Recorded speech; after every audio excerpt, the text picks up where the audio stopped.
Good morning प्यारे बच्चों, एक बार फिर से आपका स्वागत है हमारे क्लास में। और आज हमारा चैप्टर जो है वो एक पोइम है।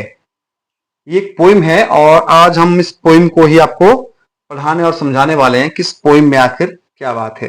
तो पोइम का शीर्षक है where do all the teachers go. कहाँ जाते हैं सारे अध्यापक।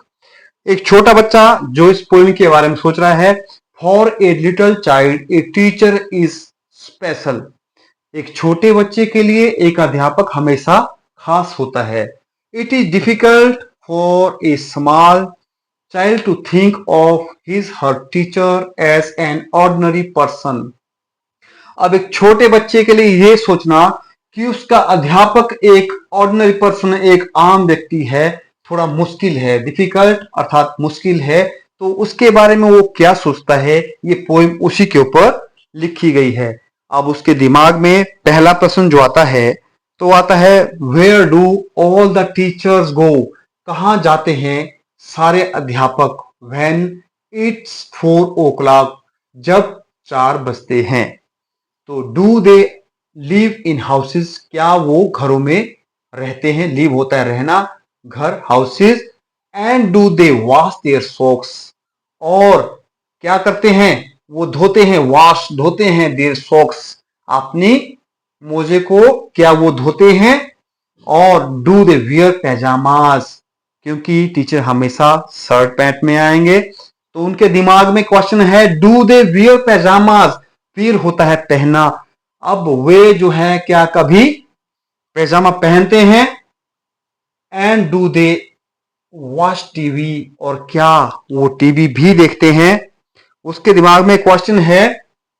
अब उसके and do they pick their noses the same as you and me, और क्या वो पिक होता है खुजाना, जैसे टीथ पिक होती है अपन देखी होगी दांत साफ करने, वैसे ही ये नाक खुजाने की बात करता है। कैसे, अपने हाथों से क्या वो भी नाक को खुजाते हैं the same as you and me, उसी तरह से जैसे आप और मैं नाक को खुजाते हैं। क्या टीचर भी ऐसे ही करते हैं। Do they live with other peoples, और क्या वो अन्य बच्चों के साथ अन्य लोगों के साथ, पीपल्स मतलब लोग, क्या वो भी अन्य लोगों के साथ रहते हैं। Have they moms and dad, क्या उनके भी माता पिता हैं।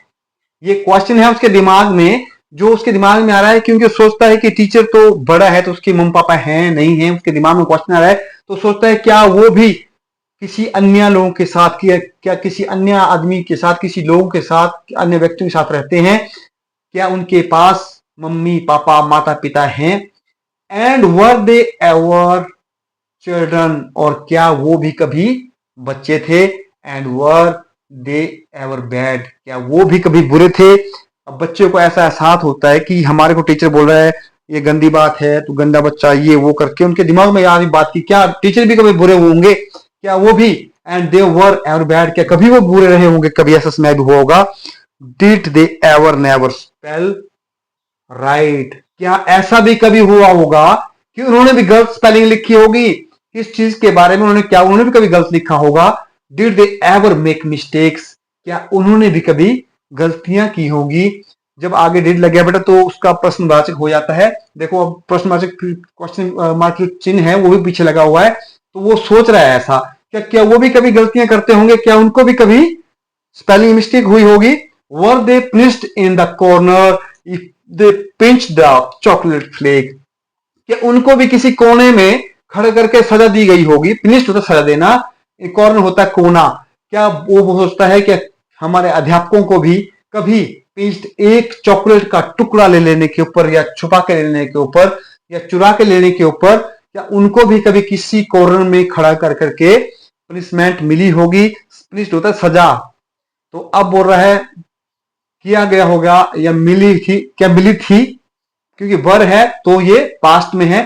तो बोल रहा क्या उनको भी कभी सजा मिली थी किसी चॉकलेट के टुकड़े को चुरा लेने के लिए। Did they ever lose their hymn books, अब बोलता है क्या उन्होंने भी अपनी किताबें, जो भजन हेम होता है गाने की या भजन की किताबें, क्या उन्होंने भी कभी गुम की होंगी। Did they ever leave their greens, क्या उन्होंने भी, ग्रीन बेटा सब्जियों के लिए है, ग्रीन सब्जियों के लिए, लिव छोड़ना, क्या उन्होंने भी अपनी हरी सब्जियां कभी छोड़ दी होंगी। Did they scribbles on the desktops, क्या उन्होंने भी, स्क्रिबल होता है किसी चीज के ऊपर नाम छाप देना या क्रॉस करके कुछ लिख देना हो, तो बोल रहा है कि क्या उन्होंने भी डेस्कटॉप के ऊपर अपना कभी नाम लिखा होगा। उसके बाद बोलता है did they wear old dirty jeans, क्या उन्होंने भी कभी गलती से या उन्होंने भी कभी वियर पहनना, ओल्ड डर्ट जींस, पुरानी गंदी जींस पहनी होगी।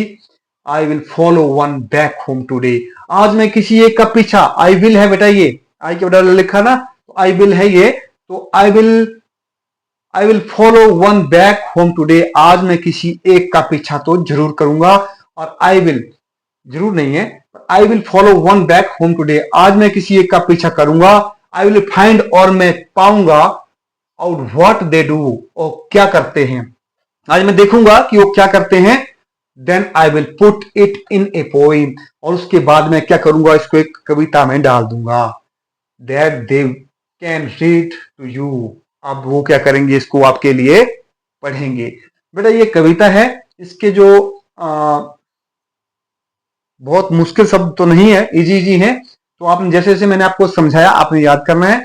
आज के लिए इतना ही, और अगली जो वीडियो डालूंगा उसमें सारे क्वेश्चन आंसर कर देंगे, क्योंकि जितना हमारी कैपेसिटी होती है समझने की, उस हिसाब से हम थोड़ा करके चलेंगे, ताकि आपको साथ में पोएम भी समझ आए। पोएम समझ आ गई तो क्वेश्चन आंसर आपको आराम से समझ आ जाएंगे। थैंक यू, मिलते हैं अपने अगले वीडियो में। आप सब्सक्राइब भी कीजिएगा, और सब्सक्राइब करने के बाद आपको नेक्स्ट वीडियो जैसे मिलती है तो आपको समझाएंगे इसके क्वेश्चन आंसर भी और अगला चैप्टर भी। Thank you.